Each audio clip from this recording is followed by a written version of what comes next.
Hi, and welcome to Becoming a Professional Artist, Part 6. This is the final video on this subject.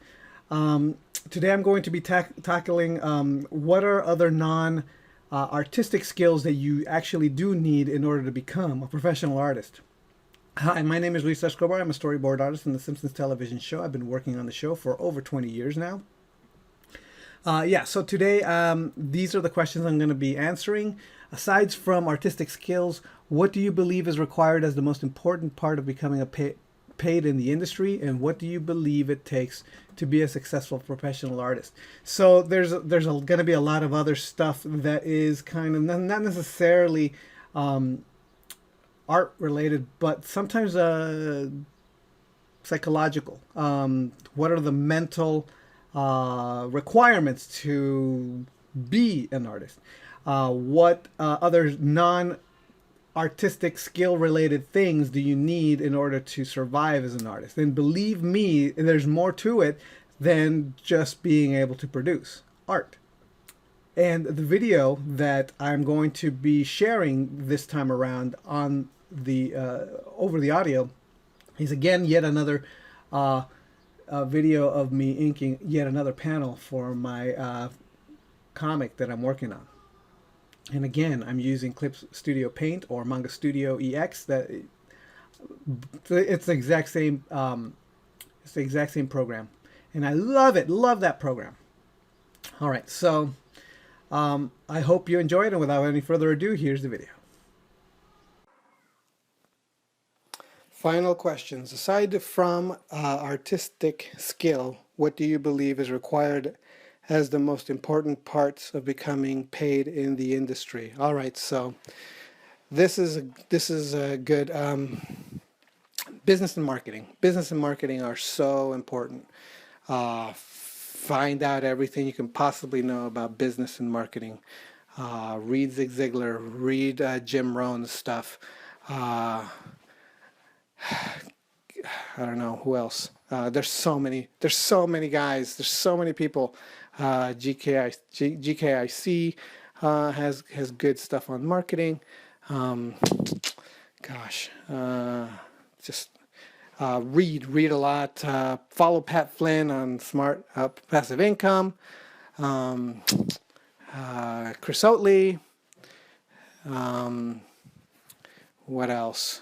Just anybody that could help you become more business savvy. Read books on negotiation. That's going to help a ton. There's just so much stuff that is not art related that you have to know. Or you ought to know that, because it'll give you the advantage above and beyond all the other artists out there right now, because my fellow artists at the studios have no idea that this is what they should be doing. I'm one of the few that know, and I think the next generation is going to be much more savvy about this stuff. They're going to be much more independent and less reliant on studios. It's not that they won't work at a studio, nor that they won't have fun at a studio, but they won't need the studio, which will help so much more have a much more fulfilled artistic life, because you don't have to rely on somebody's whim. You could work at the studio and make money, and you can not work at the studio and make money, and you're in good shape. So ideally, what you want to do is you want to be so good that the studios cannot ignore you. You want to be so good that you know how to make money for yourself and make a living on your own without a studio, because what ends up happening is, if you can do that, then you know how to make a studio money, and then you will become much more of an asset to them. They're going to want you because you know what makes money. Do you see? And so because you know how to make them money, they'll probably give you a huge paycheck for it. But however, the irony is, of course, you may not want to. You may not want to, because you can make that same money and keep it. You may not want to give it to the studios. So that would be one of the things that I would say.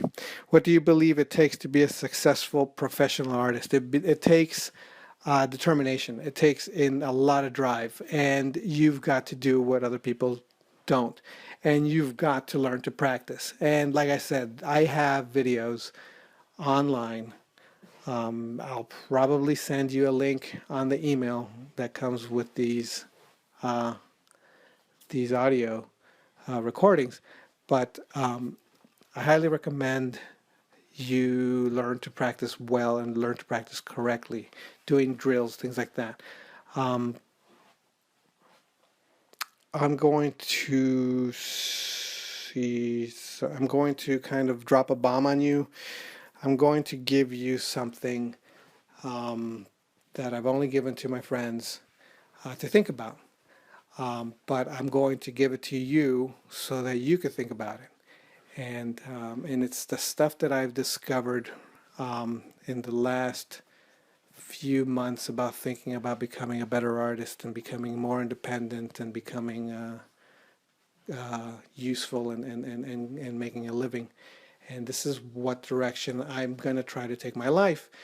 But I'm going to see if these things that I've started thinking about and coming up with, and some of it is from Chris Oatley, but I've modified it because I've discovered other things that Chris hasn't really quite been able to articulate well, even though he himself is really quite successful.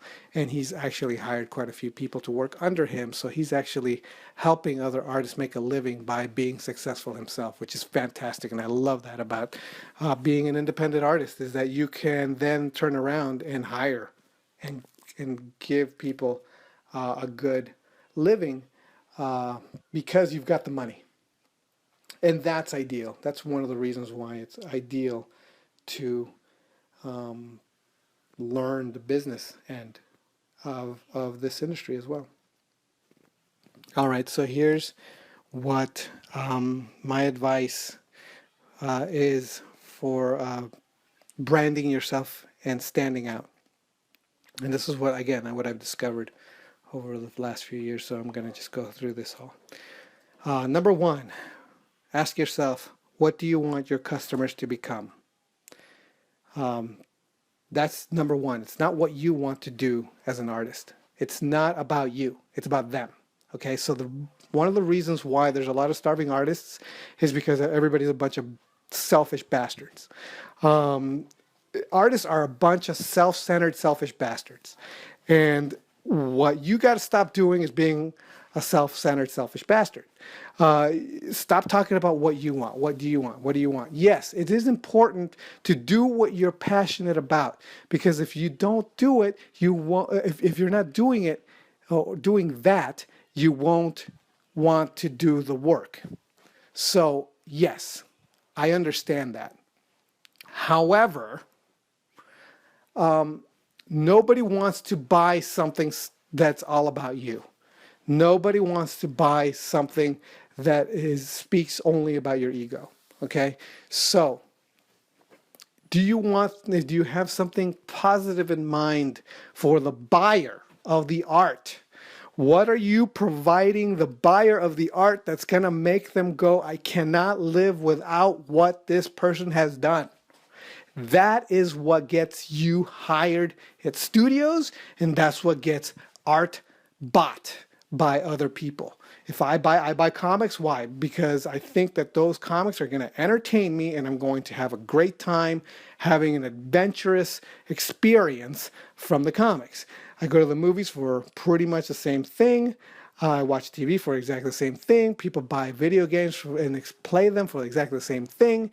When they buy art because of I don't know what. What is it that you're providing them that they are going to that's going to change them, transform them? What is the transformative experience of your art? Okay, so what is the transformative experience and that's number two. What is the transformative experience you provide your audience? What value and delight does your art give fans? How does your art benefit your fans? Which means that what is your competitive advantage? What is The thing that makes you go, but people go, oh yeah, that's that dude that does this for me, right?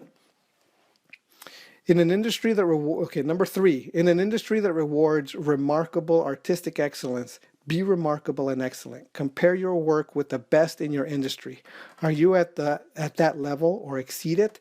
This may explain your results or lack of results. So if you're not good enough, or if your stuff is not as on par with the best, then maybe that's why nobody's buying your stuff. Maybe that's why you're not getting hired, because you're not on par with the quality that they're expecting in the places that you want to get into. Now, I'm not saying that your stuff's not good enough. Because you could get paid at any level. You could be really sucky and get paid and get a job as an artist. However, if you have a specific place where you want to get hired, then you have to be at the level and quality of the expectation the studio wants from you, so that they can look at you and know that you're going to provide the service they're looking for. Again, it's the whole transformative experience. When it comes to the studio, what do they want? They want to make money. That's the transformation they want. Can your artistic abilities help them make money? That is what they're looking for. Okay? Do you see what I'm saying? Like, all of this goes back to, what's the transformative experience do you want of your audience? Number 4, good is the new average. How are you unique? Average will get you average results. So that means that everybody nowadays, everybody's good. Look around you, your classmates, most artists are all very, very good. Okay? Which means that everybody, I've actually written this in my Draw Fu book.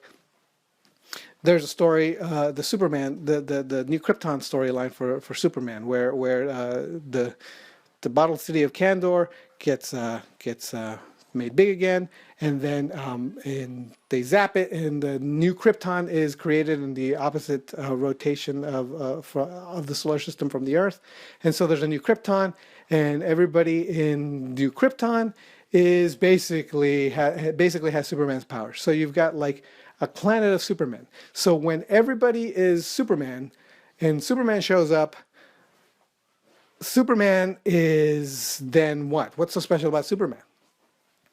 Do you see what I'm saying? Like, suddenly Superman's average. So we're living in New Krypton. Everybody's Superman. So when everybody's Superman, what makes Superman special? Well, Superman happens to have these moral ideals that are above and beyond just even his fellow Kryptonians, and his virtue is what makes Superman Superman. His heroism is what makes Superman Superman. So that's his competitive advantage. That's what makes him unique. When everybody has your powers, or are either better than you or as good as you, then you are invisible, because everybody's just that good. So you have to have a unique voice, a unique advantage. What makes you stand out above everybody else? Ideally, there's 2 ways. You could be better. You could stop being average and stop being remarkably awesome, amazing, stupendous, incredible. Be better than average, above average. Be a great artist, not a good artist. That's one way. And the other way is to be different. I think I have it written down here at some point, but really it's sometimes different is better than better. All right. Yeah, and I have it here, number 5. It's also good to keep in mind that different is better than better. 6, be a master of what you do. Be the best. Take massive action. Don't be generic or a standard professional. Avoid average like the plague. Average is death. 7, set goals. Then 10x those goals. Make them 10 times more 10 times bigger than those goals. So if your goal is to be an animator, your goal should probably be a producer, like or be uh, a studio or something like that. I don't know, something big. If your goal is to make X amount of money, I don't know, a week or whatever, 10x it. Add another zero to that. That sort of thing. Like just like make it huge, make it massive. That's like your end goal. That doesn't necessarily mean your immediate goal, but your end goal. Make your goal huge, and then try to figure out how to do it. Set goals that are out of reach. Write them as if you've already achieved them. When planning the effort to achieve the goal, 10x the effort. Now here's the part that most people don't understand. If you think whatever goal you're going for, and this is the reason why you should 10x the goal. Whatever goal you're going to reach for, whatever you're going to do to go straight forward and go to that goal, know that it's going to take 10 times more effort than you think it's going to take. And because it's going to take 10 times more effort, if you think you're gonna be, if you go to a figure drawing class once, that's going to be it. No, you got to go to a figure drawing class and take it 20 more times. Take that same class 20 more times, or 30 more times, or if you get an assignment at school to do a concept art of some sort, do 5, do 10. Do 10 of those instead of the one. Every assignment you get, do 10 instead of 1. That's how much effort it's going to take. You think, because that's how you will absolutely guarantee success. Absolutely. 10 times more effort than everybody else. Because everybody else is going to be average. Everybody else is going to do the average. You got to go above and beyond. Plan on things going wrong and plan your efforts accordingly. So assuming that everything will go completely wrong, have backup plans on your backup plans. All right? Just figure out ways that you can circumvent whatever is going to go wrong. If you're going to be late, if you think that someone's going to reject you, what's the next step? Are you going to keep going? Are you going to keep, whatever it is, you have to find it. You have to create the plan, the next plan, the plan B, and C and D. Number 8, do what other people wouldn't or don't do. Number 9, be remarkably reliable. Always, always, always, always, always deliver or else. Okay. 10, be massively committed to what you do. It will show in your work, by the way. 11, use all your available skills, not just drawing ones. So if you have other skills, if you happen to be very charismatic, if you happen to be very smart, if you happen to know about computers, if you happen to, whatever it is, if you happen to know a whole lot about games, if you know game systems, if you're, whatever it is,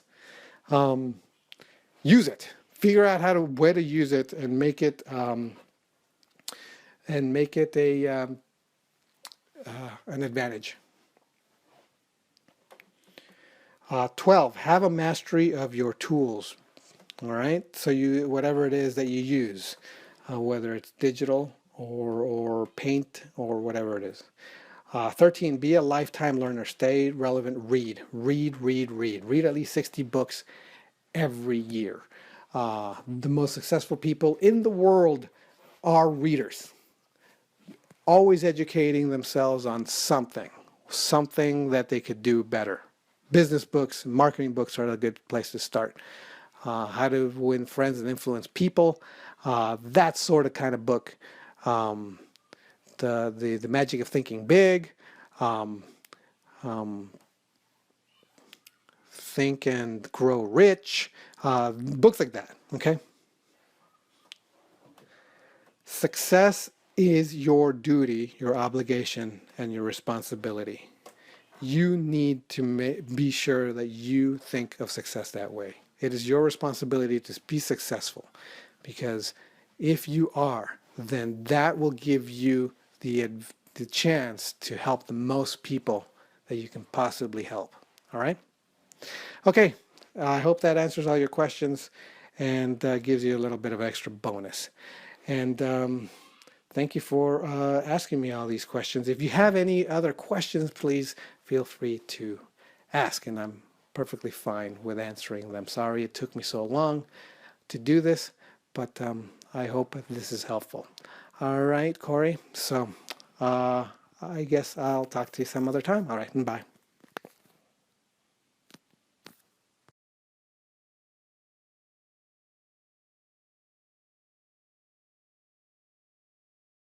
If you found this video valuable, I would like to encourage you to return value for value by becoming one of my patrons over on Patreon.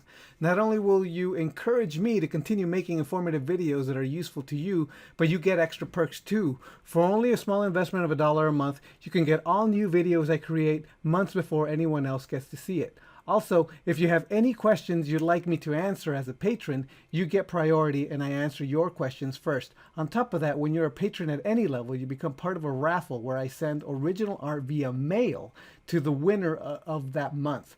The higher your tier, the better your opportunity to win. Higher tier patrons also get access to any art I do in high-res JPEGs and also full access to PSD files to any work I do, including the PSD files of these videos. Currently, there's a huge backlog of downloadable files you can get, so right away you're going to get quite a lot of bang for your buck. And the more patrons I get, the better these videos will get. The more content I can produce, in other words, the more you benefit. Please consider becoming a patron. Thanks. The link to my Patreon is on the screen and in the description of this video. Well, I hope all these videos have been really helpful and they've given you plenty of food for thought. If you have any questions, please feel free to ask me and I'll see you next time. All right, and bye.